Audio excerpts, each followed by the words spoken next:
नवरात्रि केवल त्योहार नहीं है, यह एक रहस्यमय आत्मिक यात्रा है, एक गहन साधना प्रक्रिया है जिसमें हर दिन एक नई देवी के रूप की पूजा की जाती है और हर रूप एक विशेष ऊर्जा केंद्र, एक विशिष्ट चेतना की अवस्था और जीवन की किसी चुनौती से मुक्ति का संकेत देता है। जिसे सामान्य रूप से देखा जाए तो हम देवी के 9 रूपों को 9 दिनों में पूजा करते हैं, लेकिन वास्तव में यह केवल पूजन विधि नहीं बल्कि चेतना का उत्थान है, आत्मा का पुनरुद्धार है और यही है नवदुर्गा का रहस्य। क्या आपने कभी सोचा है कि क्यों एक ही देवी ने 9 रूपों में जन्म लिया? क्यों हर रूप का एक अलग रंग, मुद्रा, वाहन और मंत्र है? क्योंकि हर रूप जीवन के एक विशेष स्तर को दर्शाता है और जब साधक उसे समझकर श्रद्धा से उसका आह्वान करता है तो वह केवल पूजा नहीं करता, वह अपने भीतर की चेतना को उस विशेष ऊर्जा से जगाता है। और यही है नवरात्रि का असली तंत्र। पहले दिन माँ शैलपुत्री की पूजा होती है, जो पर्वतराज हिमालय की पुत्री है, जिनका वाहन वृषभ है और जिनका हाथ त्रिशूल व कमल से सुसज्जित है। वह प्रतीक है मूलाधार चक्र की, यानी हमारी चेतना की आधारभूत शक्ति की। जब साधक उनका ध्यान करता है तो उसकी जड़ चेतना जागती है, स्थिरता आती है, जीवन में स्थायित्व और संतुलन आता है। दूसरे दिन माँ ब्रह्मचारिणी की पूजा होती है, जिनका स्वरूप शांत है, हाथ में जपमाला और कमंडल लिए हुए। यह वह अवस्था है जब साधक का ध्यान स्वाधिष्ठान चक्र की ओर बढ़ता है। यह संयम, तप, आंतरिक बल और आत्मनियंत्रण की देवी है। वे दिखाती है कि ब्रह्मचर्य केवल शारीरिक संयम नहीं बल्कि विचारों और भावनाओं की पवित्रता भी है और इस दिन साधना करने से आत्मबल में वृद्धि होती है। तीसरे दिन माँ चंद्र घंटा आती हैं, जिनका स्वरूप अर्धचंद्राकार घंटे के समान है, जो सवारी सिंह पर करती हैं और जिनका तेज और शक्ति युद्ध भूमि में भी कंपा देती है। यह मणिपुर चक्र का प्रतीक है, यानी इच्छा, भावनाओं और शक्ति का संतुलन। और जब साधक इस शक्ति को जागृत करता है तो उसके भीतर साहस, आत्मरक्षा और निर्णय लेने की क्षमता जागती है। यही वह दिन है जब डर समाप्त होता है। चौथे दिन माँ कूष्मांडा की उपासना होती है। यह देवी है जिनके हंसी मात्र से ब्रह्मांड की रचना हुई, जो आदि शक्ति का आदि रूप है, जो सूर्य मंडल के भीतर निवास करती है। यह अनाहत चक्र की देवी है। जब हृदय केंद्र खुलता है तो प्रेम, करुणा और सृजन की शक्ति प्रकट होती है। और यही वह दिन है जब साधक को सृष्टिकर्ता की चेतना का अनुभव होता है।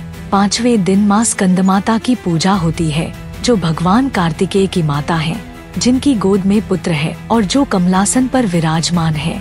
यह विशुद्ध चक्र की प्रतीक है, जहाँ वाणी की पवित्रता, विचारों की स्पष्टता और ज्ञान का आरंभ होता है। इस दिन साधक के भीतर ज्ञान का प्रकाश जागता है, क्योंकि जब माँ स्वयं शिक्षक बन जाती है तो अज्ञान अंधकार स्वतः समाप्त हो जाता है। छठे दिन माँ कात्यायनी की उपासना की जाती है, जो सिंह पर सवार हैं, हाथों में खड्ग और कमल लिए हुए हैं। यह देवी आज्ञा चक्र की अधिष्ठात्री है। जब मन पूरी तरह नियंत्रित हो जाए, जब विचार और क्रिया एक हो जाएं, जब साधक का चित्त एकाग्र हो जाए, तभी यह शक्ति प्रकट होती है और तब वह ब्रह्मांड के संकेतों को समझने लगता है। यही दिन है जब चेतना अगले स्तर पर छलांग लगाती है। सातवें दिन माँ कालरात्रि आती हैं, जो भय का नाश करती हैं, जिनका स्वरूप काला है, जिनका वाहन गर्दभ है, जो अंधकार की देवी है। परंतु वह अंधकार जो जागरण लाता है, यह सहस्रार के पहले द्वार की देवी है, जो माया के मोह को भस्म कर देती है। यह वह दिन होता है जब साधक की चेतना मृत्यु और भय के पार जाती है और यही वह शक्ति है जो आत्मा को संसार की जकड़नों से मुक्त करती है। आठवें दिन माँ महागौरी की पूजा होती है, जो सफेद वस्त्र में है, श्वेत वर्ण की है, शांत और दिव्य। यह आत्मा की शुद्धता की देवी है, जो तप के परिणाम स्वरूप प्रकट होती है। जब साधक सारे रागद्वेष से मुक्त हो जाता है और केवल एक निष्कलंक प्रकाश रह जाता है, तब वह शक्ति प्रकट होती है और साधक को ब्रह्मत्व की ओर ले जाती है। 9वें दिन माँ सिद्धिदात्री की पूजा होती है, जो 8 सिद्धियों और 9 निधियों को देने वाली देवी है, जो ब्रह्मा, विष्णु, महेश को भी सिद्धियाँ प्रदान करती हैं। यह सहस्रार चक्र की देवी है। जब साधक पूर्णत आत्मज्ञान में स्थित हो जाता है और उसे ईश्वर से एकाकार होने का अनुभव होता है। और यही वह दिन है जब साधक केवल मानव नहीं रहता, वह दिव्यता से भर जाता है, पूर्ण ब्रह्मा रूप हो जाता है। और इसीलिए नवरात्रि केवल भक्ति नहीं, एक संपूर्ण साधना पद्धति है, जहाँ हर दिन आत्मा को एक नए स्तर पर ले जाया जाता है। हर दिन एक नया चक्र जागृत होता है और हर दिन साधक देवी के एक नए रूप को न केवल बाहर बल्कि अपने भीतर पहचानता है, क्योंकि नवदुर्गा केवल देवी के रूप नहीं बल्कि आत्मा की यात्रा के पड़ाव हैं। यह ऊर्जा के वह 9 द्वार हैं जिनसे गुजरकर साधक मोक्ष, आत्मज्ञान और ब्रह्मा चेतना तक पहुंचता है। और जब आप नवरात्रि को केवल व्रत, पूजा या कथा की दृष्टि से नहीं बल्कि एक सूक्ष्म विज्ञान, एक तांत्रिक साधना प्रक्रिया के रूप में देखते हैं, तब आपको इसका रहस्य समझ में आता है कि क्यों हर दिन का एक विशेष रंग होता है, क्यों हर दिन का अपना एक बीज मंत्र होता है, क्यों हर देवी के साथ एक विशिष्ट चक्र जुड़ा होता है। क्योंकि यह एक दिव्य प्रोग्राम है, एक आत्मिक एल्गोरिथम जो सृष्टिकर्ता द्वारा स्थापित किया गया है ताकि साधक समय के साथ अपनी चेतना को ऊपर उठा सके। और जब वह पूरी नवरात्रि श्रद्धा से, नियम से, ध्यान और मंत्र के साथ बिताता है तो अंततः 9वें दिन वह देवी से एक हो जाता है। तब वह शक्ति केवल पूजा में नहीं, उसके व्यवहार, दृष्टि और कर्म में उतर जाती है। और यही है नवदुर्गा का अंतिम रहस्य, आत्मा से रहमा तक की यात्रा, जो हर साधक के भीतर सदा से संभव थी और आज भी संभव है, यदि वह नवरात्रि को समझे, जिए और उसके साथ एक हो जाए। क्योंकि देवी बाहर नहीं, भीतर है और नवरात्रि उनका लौट आने का निमंत्रण है।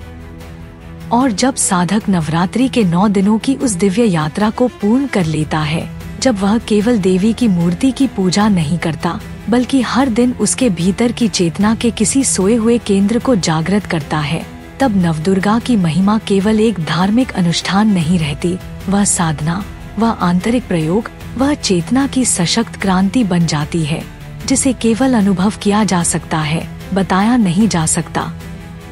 यह 9 दिन वास्तव में आत्मा के नवचक्रों की खुलने की प्रक्रिया है, एक आध्यात्मिक क्रम जो हमें धीरे धीरे उस शून्य की ओर ले जाता है, जहाँ कोई भय नहीं, कोई भ्रम नहीं, केवल शक्ति है। और यह शक्ति न तो केवल तलवार में है, न किसी मंत्र के उच्चारण में, बल्कि यह शक्ति उसी साधक की आत्मा में है, जिसने हर दिन एक देवी के रूप को अपने भीतर स्वीकार किया, उसकी अनुभूति की और उसे अपने जीवन में उतारा। माँ शैलपुत्री से प्रारंभ होने वाली यह यात्रा, जहाँ हम मूलाधार की स्थिरता और आत्मविश्वास को महसूस करते हैं, वहाँ से लेकर माँ सिद्धिदात्री तक, जहाँ चेतना पूर्ण ब्रह्म भाव में विलीन हो जाती है, यह संपूर्ण प्रक्रिया एक शक्तिपथ है, एक आंतरिक उठान है, जहाँ साधक न केवल स्वयं को पहचानता है बल्कि वह उस देवी से मिलन करता है जिसे वह अब तक बाहर खोज रहा था। और जब उसे यह ज्ञात होता है कि वह देवी उसके भीतर ही है, उसी की ऊर्जा का विस्तार है, तब वह भ्रम टूटता है कि पूजा केवल फूल चढ़ाने या मंत्र बोलने से होती है। तब वह जानता है कि माँ की सच्ची पूजा आत्म परिवर्तन है, अपने भय, अज्ञान और अहंकार का विनाश है और अपने भीतर छुपी करुणा, साहस, विवेक और दिव्यता का जागरण है। माँ ब्रह्मचारिणी का तप जब साधक के भीतर उतरता है तो वह भोग की लहरों से लड़ना सीखता है। माँ चंद्रघंटा से वह अपने भीतर का शौर्य और अस्त्र शक्ति महसूस करता है। कूष्मांडा से वह सृजन के रहस्य समझता है। स्कंदमाता से वह अपनी आत्मा को ज्ञान की गोद में सौंपता है। कात्यायनी से वह निर्णय की शक्ति प्राप्त करता है। कालरात्रि से वह अंधकार में उतरने का साहस अर्जित करता है।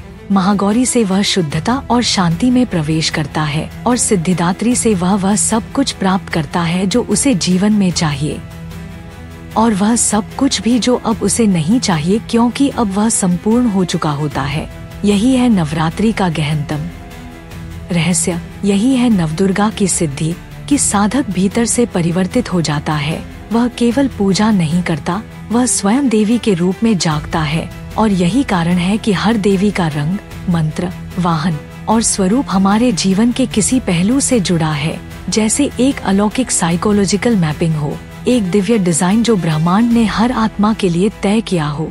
और यह रहस्य केवल उन्हीं को ज्ञात होता है जो पूजा को सती नहीं सजीव मानते हैं, जो हर देवी को एक प्रतीक नहीं बल्कि एक सक्रिय ऊर्जा के रूप में अनुभव करते हैं। और जब कोई साधक माँ चंद्रघंटा के रूप में अपने भय से लड़ता है, जब वह माँ कालरात्रि के माध्यम से अपने भीतर के अंधकार को स्वीकार करता है, जब वह माँ महागौरी से अपने जीवन की कालिमा को धो देता है, तभी वह माँ सिद्धिदात्री से वो सिद्धि प्राप्त करता है जो केवल बाह्य शक्तियों का नहीं, आंतरिक समर्पण का परिणाम होता है।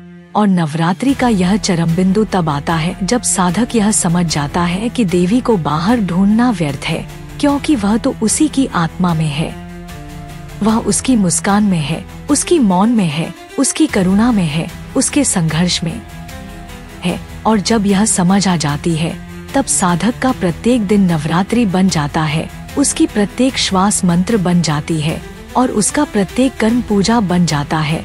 तब वह व्यक्ति नहीं, साधक नहीं, बल्कि स्वयं शक्ति का विस्तार हो जाता है। वह न तो डरता है, न थमता है, न भ्रमित होता है, क्योंकि अब वह जान चुका होता है कि शक्ति उसके भीतर है, उसकी यात्रा की साथी है। और यही है नवदुर्गा का अंतिम और अलौकिक सत्य, कि नवरात्रि कोई बाहरी पर्व नहीं, वह चेतना का महोत्सव है, वह आत्मा का शक्ति से पुनः मिलन है।